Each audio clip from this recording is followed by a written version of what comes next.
So maybe we can start. Did you give the confirmation of your presence and your participation? Yes. Did you? Okay. We can consider it done. Okay. So we can change the presentation just to start again. And as promised, we will be seriously super in time because I'm very aware about the time. So we had this huge first part with we had this very huge big part in the beginning about the skills for the future, the futurability of learning and so on. And I want to continue with you just just moving from the general perspective about the labor market, about the volatile, uncertain characteristics of the labor market, to the focus on our teaching practices in a deductive process from the general to the particular ones. And so that's the reason why I would like to ask you just to think about those two questions. How and to what extent can university promote and support students' employability?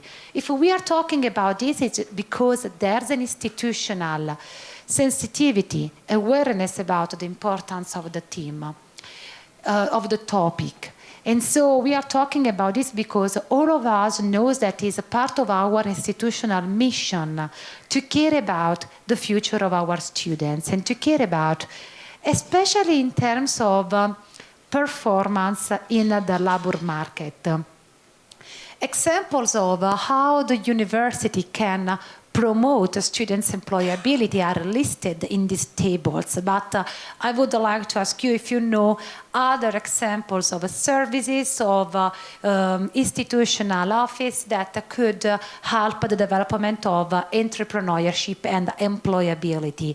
So most of the well-recognized are having an incubator. We had the hackathon last week. The hackathon for the professors, but the hackathon worked as incubators for launching new ideas.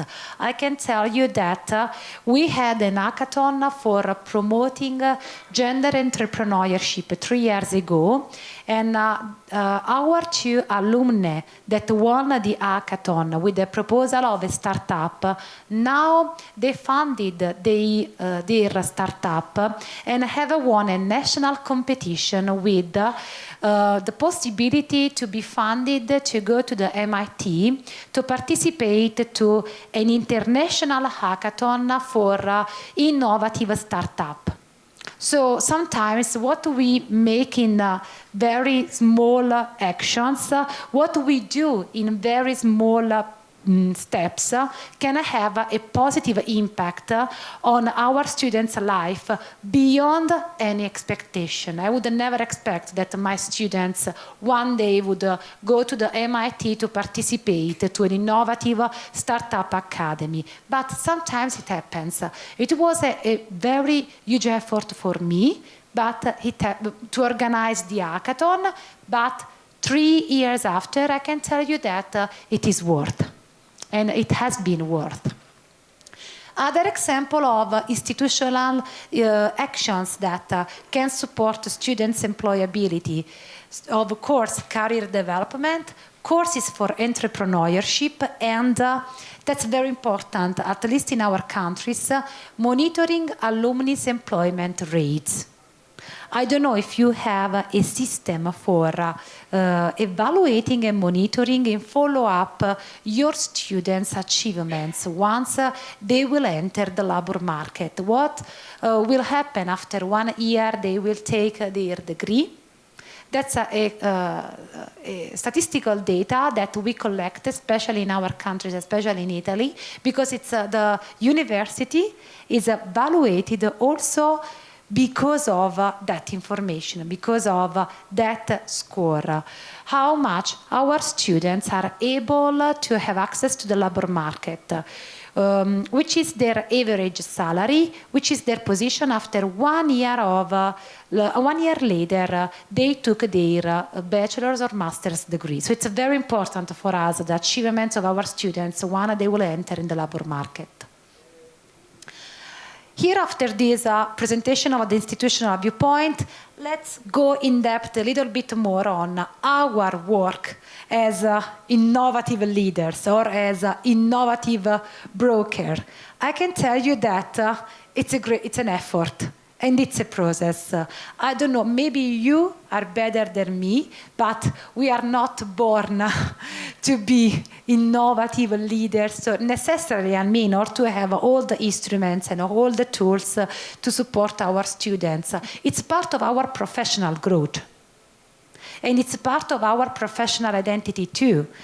Understand what can we improve as professors in order to have a higher quality teaching and learning process. Nobody is born with super high technical and educational skills in order to support our students' employability.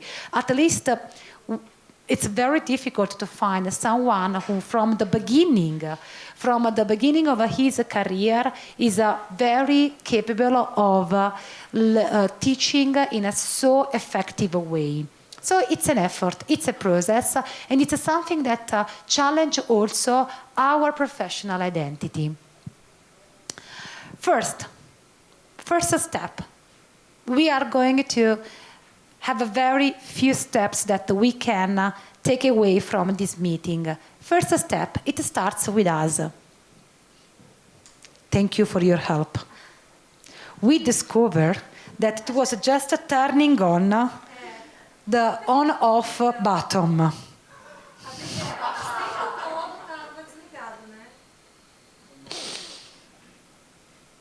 Seriously,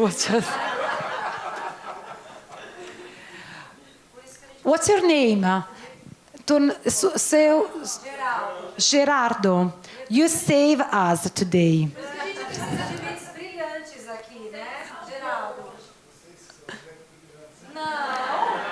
No, thank you, Gerardo. Thank you.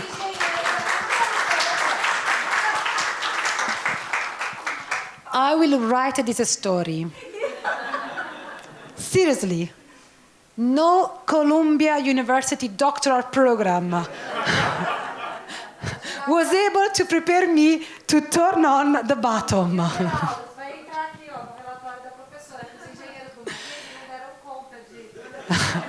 I didn't.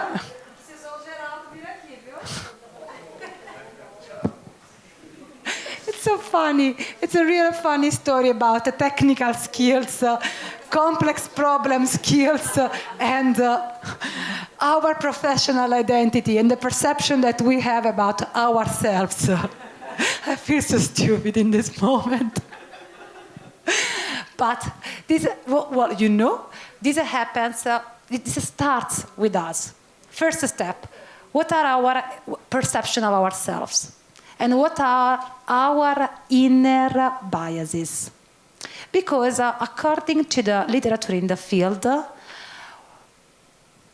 maybe one of the most influencing factor on our students' achievements are our personal expectations. Maybe more than the textbook, more than the content of the course.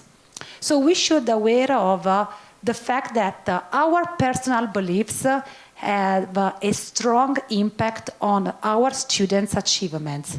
If we discourage them, they will feel it. If we don't believe that they are really engaged, they will feel it.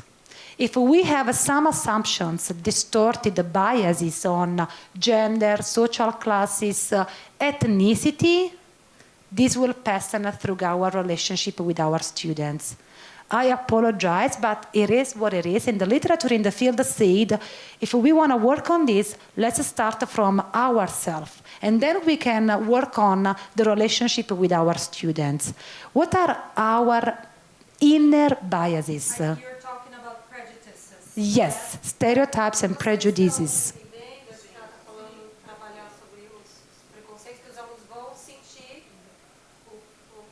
Yeah.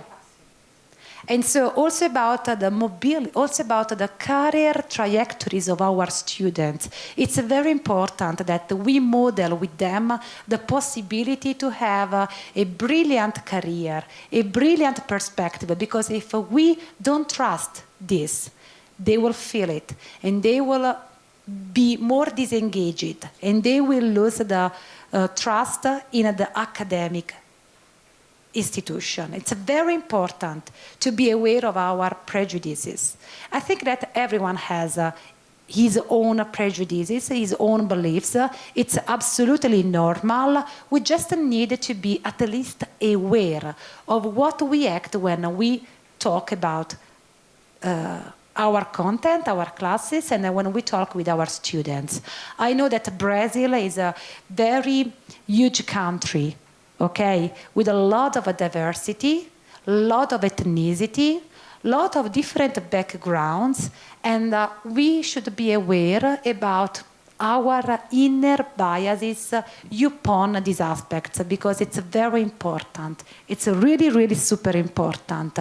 This has an impact on our student expectations. Always from also, this graphic was extracted by the OECD PISA, and it's about the correlation between the performance of the teacher, his enthusiasm, and the reading performance of the students. It's just an example, okay, that you can find so many examples for each discipline in the OECD PISA report. The OECD, you know what is, okay? And what you say is that the students say that the most predictive factors that correlate or there's a positive impact on their performance in reading is teacher enthusiasm. Not teacher methods, not teacher, I don't know, also passion on the topic and capacity to deal with the topic. Passion and capacity to deal with the topic is very important because it's one of the key factors to engage the students. But you know what? Our enthusiasm is the best teaching factor that we can model for our students. And that's one of the problems, because we have a schizophrenic professional identity. We are researchers. It's true. I mean, I don't think it's just a culture. I think it's a very cross-cultural problems and issues, this fact. We are researchers. We are professors. We need to be attractive for external fundings, because if you are attractive for external fundings, you will get better positions in your career. You can have some institutional affairs, some institutional positions, and so wherever. And this is one of the problems, one of the issues, our time management. And how much the time constraint impact on the quality of our person in classroom. So this is really important as a point to keep in mind. Can we also always keep in mind these aspects? No, and that's fine. But at least we can take this insight from this workshop, working on our professional identity and working on ourselves. And then I want to ask you the last activity of the workshop, which is this one. And then don't be afraid. We won't use this one anymore. Never. Never. Don't be afraid. It's the last activity and it's very easy. We printed out some copies for you. I think that now everyone has his own copy, and we would like just to ask you to describe what is the distinctiveness of your courses. What is, imagine yourself, it's a very scenario simulative based exercise, super easy, super simple, and it's about, imagine yourself teaching in a perfect situation where all the students are engaged, all the students are participating, okay?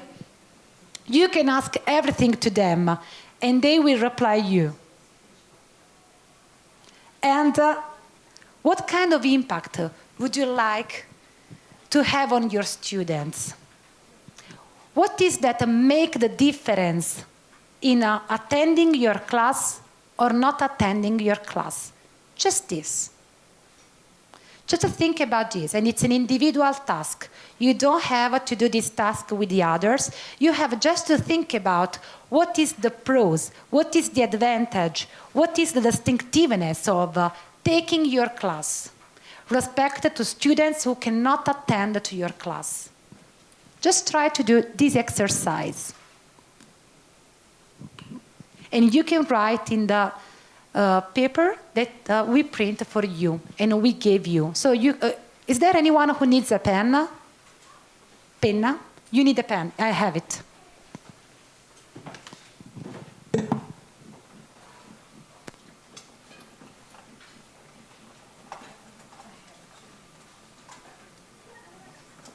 This one? This one?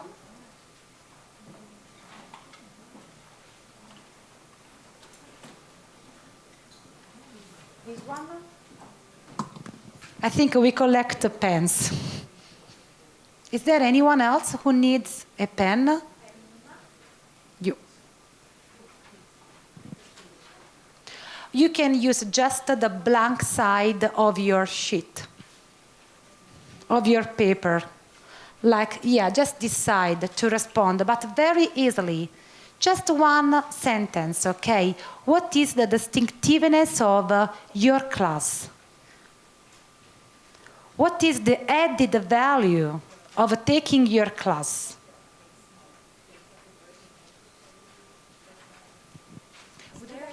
Is there a special reason you asked Ela pediu para escrever no verso. Yeah. Ela pediu para Because they can use acho que não por uma razão especial. Yeah.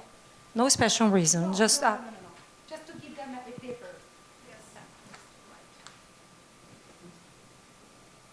só uma frase, ela não é para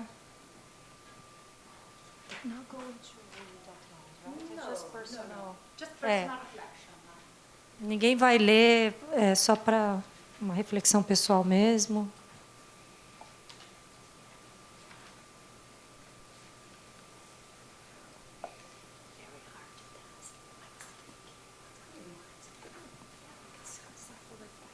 It's self-reflection. Yeah, self-reflection is hard. It starts with us. You are going to send me to the... No. As a self-reflection. What I want for my students. Yes, to take away from that class. From my class. This is so hard. It is so hard.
It's a super, super hard task.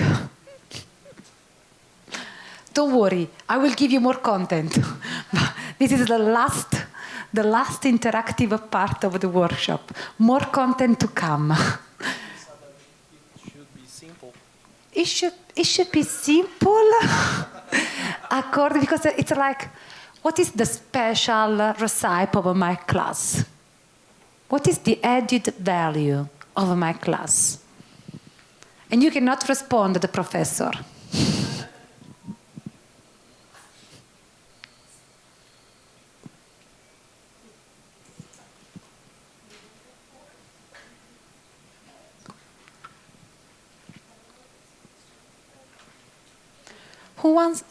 Is there anyone who wants to share what has responded? No obligation. And in Portuguese, Victoria. Victoria. I love calling you Victoria. Em português. Atualmente eu leciono a disciplina de metodologia, de pesquisa, né? Research.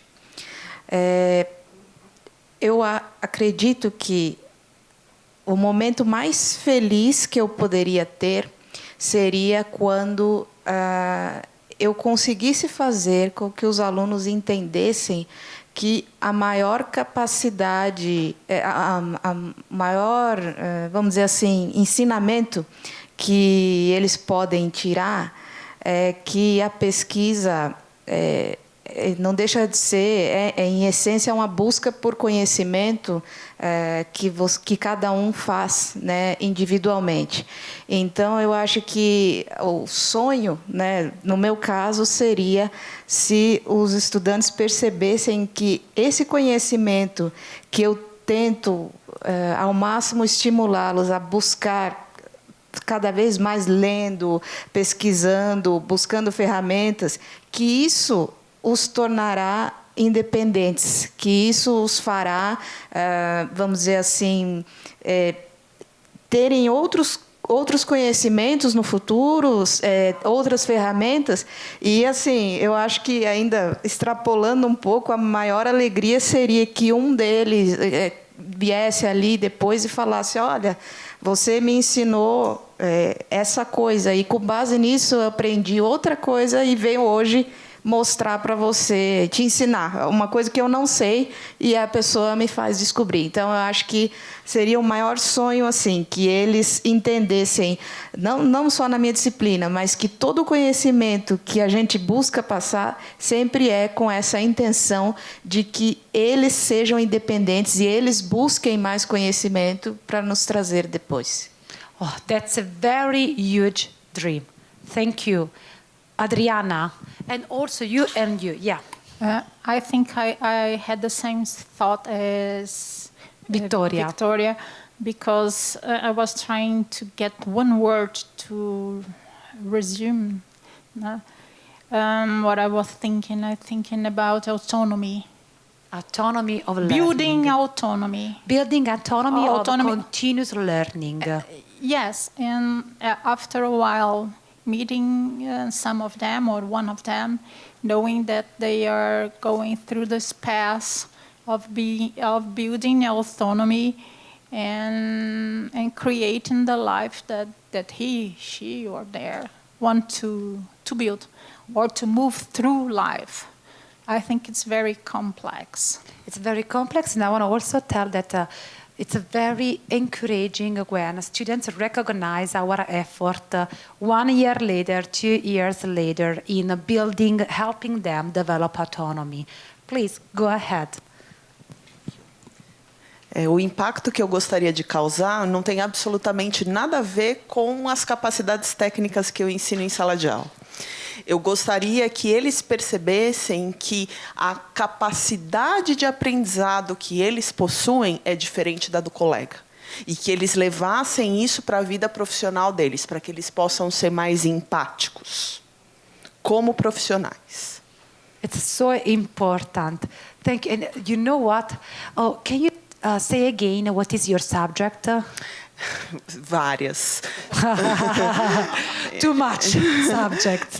Ciência dos materiais. Yeah, ciência do material, okay. Tratamentos térmicos. Yes. Siderurgia, produção de aços. Very technical. Totalmente. Yeah. Totalmente. And your desire are Sim, about... eu quero que eles sejam melhores do que eu, não como profissionais, mas como pessoas. That's so important. Thank you so much. Thank you. Can you, just give the microphone? Thank you so much. Oi, eu gostaria que eles desenvolvessem raciocínio lógico, porque eu acho que eles estão... É uma geração que é muito imediatista e quer o resultado, não quer parar para pensar, né? Então, eu gostaria de conseguir que eles gostassem, né, do conhecimento lógico, né? Você estava falando de pesquisa e a gente como professor também orienta, né? E então eu tive um aluno que no TCC, naquela época ainda punha a dedicatória, né? Ele agradeceu por eu ter dado o bichinho da pesquisa, né? Infiltrado o bichinho da pesquisa no corpo dele, né? Eu falei que foi o melhor agradecimento que eu podia ter recebido, né? E outra coisa que eu acho importante, algumas vezes eu ouço de alunos que eu acho que é importante eles saberem que, independentemente do que você está fazendo, vai mais na linha da Gisele, que você tem que enxergar cada um como pessoa. Então, eu tenho alunos que chegam para mim e falam, professora, muito obrigada, porque finalmente eu estou me sentindo uma pessoa e não um número dentro da sala de aula, né? Isso acontece. That's so important. One of the first turning point for student engagement. There was also the other, colleague. Então, eu acho que é bastante importante, né, assim, também no âmbito geral, essa questão, né, de passar para o aluno não só, né, o conhecimento técnico, mas a importância, né, do trabalho em equipe, que eles têm muita dificuldade, e principalmente deles conseguirem, né, associar os conhecimentos teóricos com a prática, né? Então, o que eu gostaria de ver, né, de um aluno de 1 a 2 anos depois de formado é que ele conseguisse, né, que a gente tivesse esse retorno de que ele conseguiu, né, colocar na prática o que a gente ensinou para ele. Thank you so much. Obrigada. Bom, eu anotei alguns pontos aqui do que eu gostaria de ver e eu acho que completa muito o que os colegas falaram. É aquele olhar de ver o aluno encontrando o propósito, né, dele, independente do que a gente como educador ou a instituição como educador ensinou, porque às vezes, ou a profissão ou a disciplina, em algum momento, para ele, pode não fazer mais sentido, mas que a gente conseguisse dentro acho que, né, como papel de educador, ensinar ele a buscar o propósito, o projeto de vida. E eu acho que vai muito no sentido do que você falou, ele se reconhecer como um ser humano que faz parte de uma sociedade complexa, que tem problemas e que ele faz parte da solução desses problemas. Eu acho que encontrar um aluno onde a gente vê que ele caminha para isso, em ajudar a sociedade, independente da profissão ou do que ele aprendeu tecnicamente, mas como um ser humano na coletividade. Eu acho que vai muito nesse sentido de propósito, que a gente conseguisse abrir o olhar dele para um senso de comunidade, de colaboração e de que ele faz parte de uma sociedade muito maior e não individualista. Thank you so much for someone else. Do you want to add? Yeah. Posso falar? Antônia? Yeah. Antônia. Yeah. Brito. O que eu coloquei é que a gente espera no preparo dos alunos muito mais do que conhecimento, mas realmente, como ela colocou, né? Ou seja, uma visão de vida integral. E vida integral, espiritual, a nossa universidade foca muito nisso, nesse desenvolvimento, uma das bases a parte emocional, mental, né? E também física. Ou seja, a nossa universidade era muito forte na parte de esportes, sim, nessa tratativa, capelania, com orientação aos alunos, né? Ou seja, o ser humano integral. E passar um propósito de vida dos 100 anos de idade, como eu estava repartindo com a colega agora, até os 20 anos, que são a idade típica deles, né? Ou seja, as diversas fases, né? Então, a gente está trabalhando a parte de inovação e a parte de negócios, de startups, etc. E isso tem tudo a ver, considerando as diferentes gerações né? O professor é de uma geração e o aluno é de outra absolutamente diferente. Exato. E, ou seja, o professor não pode pensar só dentro da geração dele, mas olhar para a geração. Em algumas turmas, nós temos pessoas mais maduras e que a gente aproveita para fazer uma conexão. Outra coisa que a gente coloca é para consolidar isso, essa visão, com todos esses World Economic Forum, aquelas características, é colocar o aluno mais ativo na aula, ou seja, a aula o mais invertida possível, né? Mais aprendizagem do que ensino, né? E funciona muito bem. Isso a gente tem observado que o resultado, depois de formado no mercado, isso acontece, né? Muito obrigada para a sua explanação. Muito obrigada. Because it's just perfect. Also, the idea of shifting from it's much more important what they learn and how they learn in class than what we teach. It's a very paradigmatic shift. Thank you for pointing out this. Antônia. Então, eu também tenho um sonho. Solo? Muitos sonhos, né? Mas esse eu acho que está na base de todos, né? O meu sonho é que os estudantes entendam que o conhecimento precisa ter uma dimensão social. O conhecimento que a gente adquire, ele só faz sentido quando ele é colocado a serviço de outras pessoas, não é?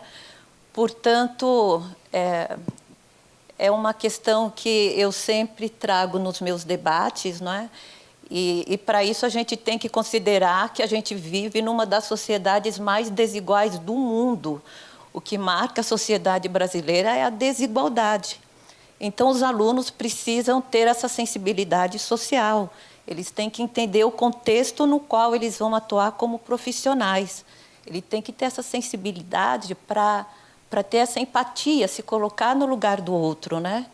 E, ao mesmo tempo, aqui na nossa universidade, eu trabalho com uma outra dimensão da desigualdade, que é a desigualdade racial. E aqui é importante dizer que a nossa grande, digamos assim, uma grande mais-valia da nossa sociedade, a sociedade brasileira, é exatamente a diversidade. Então, nós temos que aproveitar essa diversidade, temos que investir na diversidade. Eu trabalho no CCSA orientando pesquisa sobre diversidade racial nas organizações. E tenho observado com muita alegria o interesse crescente dos alunos pelo tema.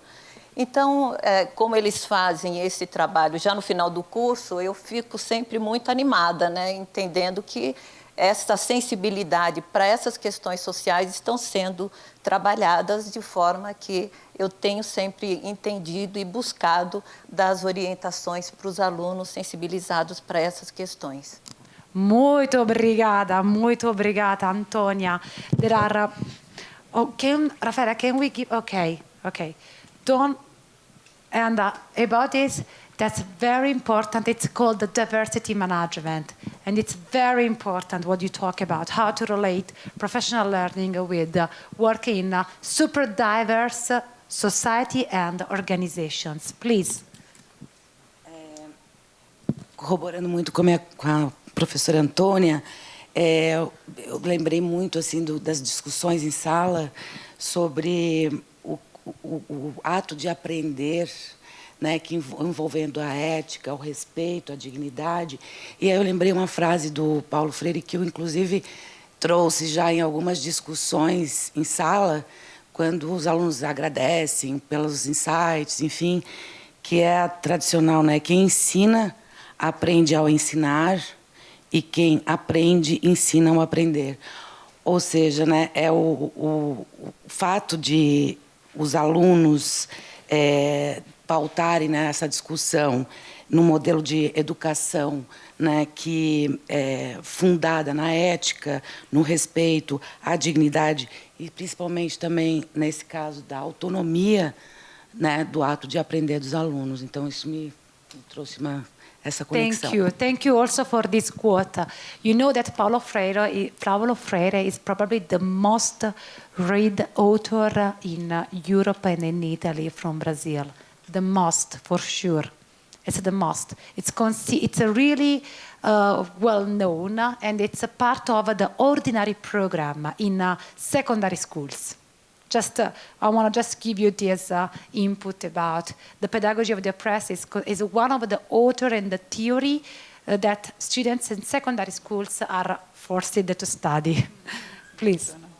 Sensacional. Também sigo essa linha e me reforço, né, para contribuir dentro da fala da professora Antônia. O que me faz chorar de alegria na sala de aula e nas orientações é quando eu percebo a superação do aluno, né? Mais do que tirar um 10, ver que ele foi muito além do que ele poderia ir frente às adversidades com quem, né, do entorno dele.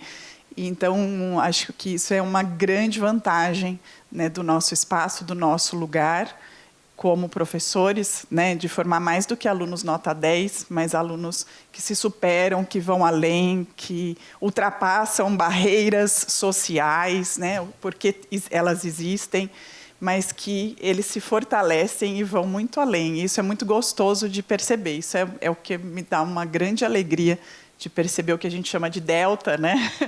Mais do que chegar lá, mas o quanto ele teve que se superar. Porque quem já, né, vem num topo aqui, dá mais um passo, né, não é tão significativo dentro da questão da superação, né? E ajudá-lo a superar tudo isso e conquistar o seu espaço, sem comparação com outros. Eu acho que essa é a grande questão também, né? Mas perceber o que ele fez de melhor dentro do escopo dele, né? Eu acho que é uma grande vantagem, é o que me faz chorar de alegria. Thank you so much. And if you look at these faculty dreams, this is what Rafaela, I will give you the floor. This is what the literature present as the most common faculty dreams. And it's very interesting because you didn't know this before. You are completely aligned with what the literature on meaningful learning, professional learning say about the faculty dreams and the faculty willingness for their students, about human dimension, about not only technical skills, but also caring and integration of technical, practical, and holistic learning. And you didn't know this before, but you are completely aligned. The discussions that we are having, it's completely aligned with what are the outcomes, the very general and holistic outcomes that faculty can hope for their students. Please, Rafaela. O meu sonho é um pouco audacioso, um pouco utópico, mas independentemente da disciplina, né, que a gente leciona, eu sei que tem pessoas de diversas áreas aqui, o meu sonho vai de encontro com o que a colega ali falou e com aquela pesquisa sobre o entusiasmo do professor, estatisticamente falando, estava tudo significante, eu li as letrinhas lá embaixo, depois vou pesquisar sobre isso. O meu sonho seria que o estudante conseguisse ver em nós a vocação. Então, ele conseguir olhar para nós e falar: puxa, esse professor, essa professora está exatamente no lugar onde ela ou ele deveria estar. E que ele consiga ter isso na vida dele também, para que ele possa se sentir automotivado, que ele tenha disposição para fazer aquilo que ele faz, que ele tenha vocação para fazer o trabalho dele. Claro, a gente não sejamos mentirosos. Tem dia que eu adoraria ficar em casa com os meus filhos, né? Mas é um dia, 2 dias, não são todos os dias, com certeza. Então, que se um dia ele se sinta assim, que ele tenha a oportunidade de fazer uma mudança de carreira, se for necessário, para se sentir vocacionado naquilo que ele faz. Thank you also for bringing this new perspective. I will go fast on the end of this workshop, just with the whole panoramic of the implications of caring about students' employability in our teaching practices. And so it's a very complex scheme. Maybe the most important is that we can work on this We can work on having and providing students with a meaningful experience. We can work on our professional identity. We can help them understand how is it changing the concept of work and how is it changing the work practices and the kind of a learning that will be required to them in order to come in workplaces, in order to enter workplaces. And then we can work on modeling ourselves, our presence in classroom, and also to have a more informal learning experience that can be meaningful for them. I was thinking also in increasing the engagement of students in classroom and their participation. We can also have some kind of scenario-based, game-based activities that students can incorporate, that we can incorporate in our courses. And that's very funny. I mean, if we think I create that complex I create manually that complex super scheme about employability and implication for teaching practice. And I said to myself, just in this moment, serious? It's so abstract. You will never explain it. You will never go across this. But this is very easy. It's very easy, and we can understand that how do our teaching activities can include, can exclude. We are so used to present PowerPoint, and our students say to us that there's no anything worse than listening to a person who is reading a PowerPoint. It's really the worst thing that our students say about us, okay? And you know what? It's still the way we move forward. Yeah, it's still the way that we used to. There's no the animation. I'm sorry. There was a funny animation about PowerPoint, but it's not showing, and it's okay. So examples of much more conversation-based activities that we can incorporate are group discussions, like we have reflective prompt, peer teaching, peer learning, and so on. Maybe we can just skip out of the presentation to show the fun. Yeah, it was this one. But let's see how it doesn't work. But it's okay. It's okay. I don't know why it doesn't work. Curious. It's not okay because my curiosity is like... It's okay. I mean, I can just show in this way. Let's see if it can work in this way. No. So that's okay. It doesn't, I'm sorry, it doesn't work, but was a funny animation, okay? So that's fine. And so let's move forward with the presentation. It doesn't work. Sometimes it happens. I don't know why it was working from, it was a funny animation. Can you launch, please? Present. Presenta. Sì. Presenta. Yes. So we can incorporate some more active learning activities. We can incorporate group discussion. We can incorporate self-reflective activities like the one that we already have, such as we can also incorporate some kind of prompt for how to apply what they learn in classroom with us. It's called elaborative professional encoding. And it's about how does what students have learned, the concept, the strategy, the principle, related to other concepts, related to what they will do in the future. Those are very short prompts that you can use in the end of your class and that are so easy in order to help our students not only to memorize, but also to rework what they have learned in that moment. And some other implications for our teaching practices are encourage students to think about the distinctiveness of what they have learned. Exactly what I ask to do now. What is the distinctiveness of your course? What is your dreams? What is the added values of attending your class? And you can ask students to reflect about this. Why it is important, why it is fundamental for them to take your class. What's the added value that they can recognize? What are the key issues that they have learned about the subject of this course?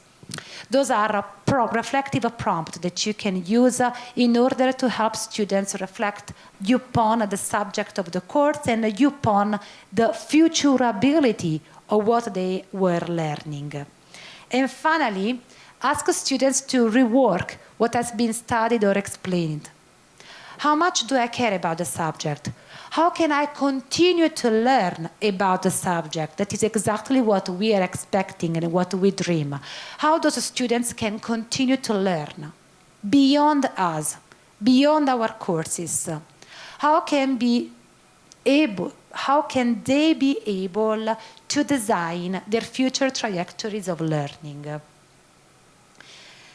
And finally, we can encourage students to work in group with some kind of self-reflective and meta-reflective skills.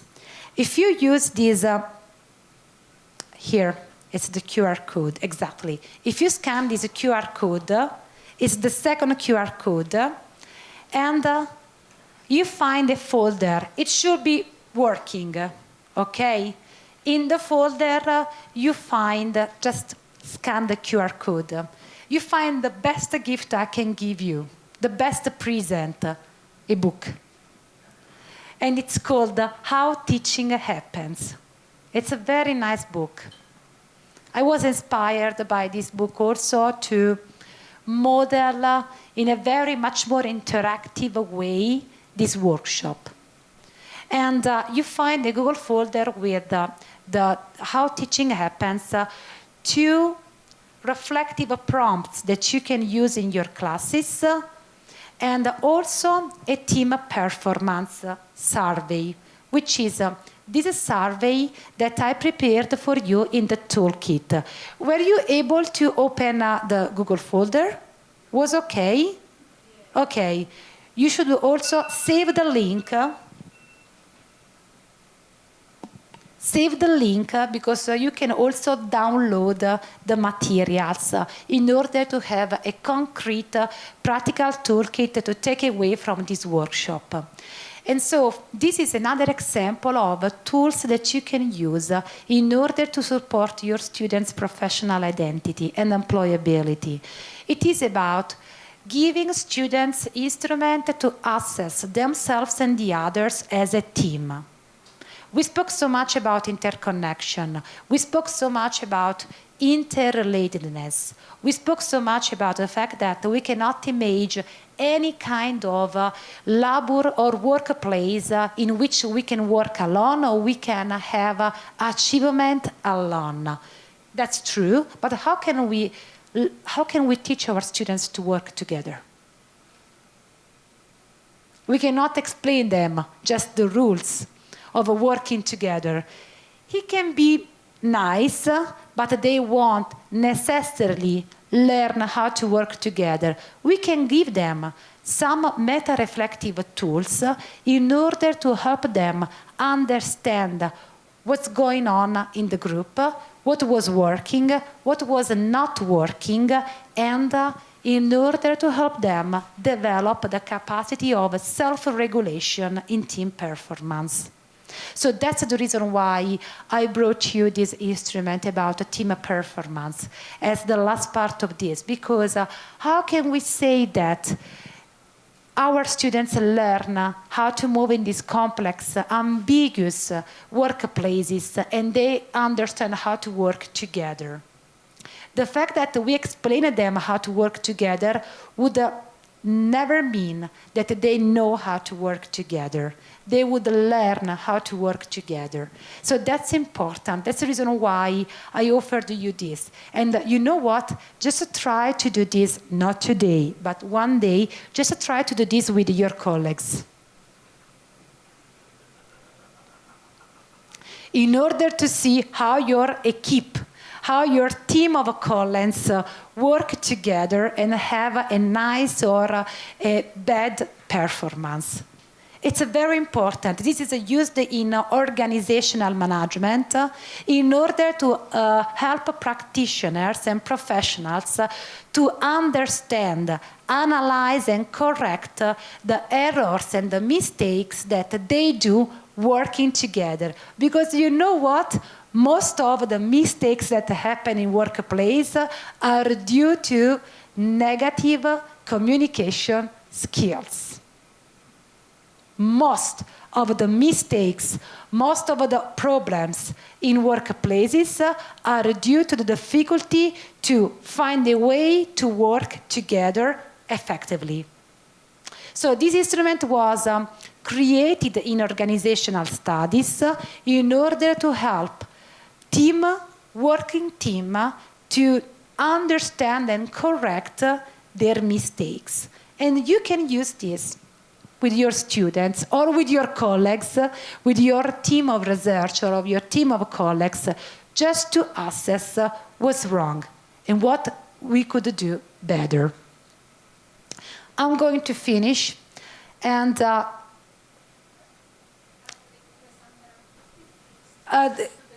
I'm so sorry. That's it. Yeah. Save the link. Maybe send the link to WhatsApp to someone else. Yeah. Oh, to yourself. Yeah, exactly. Because you find the resources, you find the toolkit for the group team performance, and you find also the book How Teaching Happens. It's for personal consultation, so don't spread all over the world, please. But it's a very nice book that you can use in order to improve the quality of your teaching for your personal and professional identity development too. It's not just what we do for our students, but it's also something that we do for ourselves in a very professional development perspective. And finally, I just want to, with the last suggestion about how to make this concretely in our teaching practice, try to connect what you are doing with your students' prior knowledge. Meet your students exactly where they are. Try to connect this with your students' personal and professional stories, with their background, and probably with what they will do in the future. Sometimes we will find a resistance. Try to think about what kind of a resistance I will find. It's the best way we can try to anticipate the issues and the problems.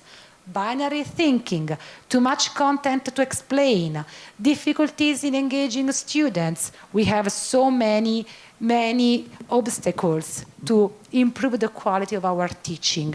But maybe we can spend just a moment to reflect on this and to try to anticipate this. And finally, set more ambitious learning goals. We are not here just to care about our students, but also to challenge our students if we really want that they could grow personally and professionally. Thank you so much for your participation, and these are the visual references that I used for this workshop. And I put How Teaching Happens, the red one, in the Google Drive folder. And personally, I can suggest Understanding Action Learning in case you want to adopt action learning for modeling your teaching class. Thank you so much for your participation.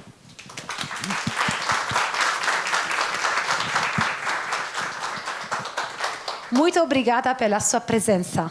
Sim, correct. Bom, muito obrigada, professores. Professora Alessandra, it was paramount, it was amazing. Thank you very much. Obrigada. Amanhã tem mais, né? Amanhã cedo, o quarto. A professora Alessandra vai falar sobre o professor adaptativo, o ensino adaptativo, um assunto extremamente atual, importante. Todos estão convidados. Amanhã de manhã e segunda à tarde. E a professora, então, infelizmente, encerra seus workshops conosco. Obrigada, viu? Obrigada pela sua presença. Thank you.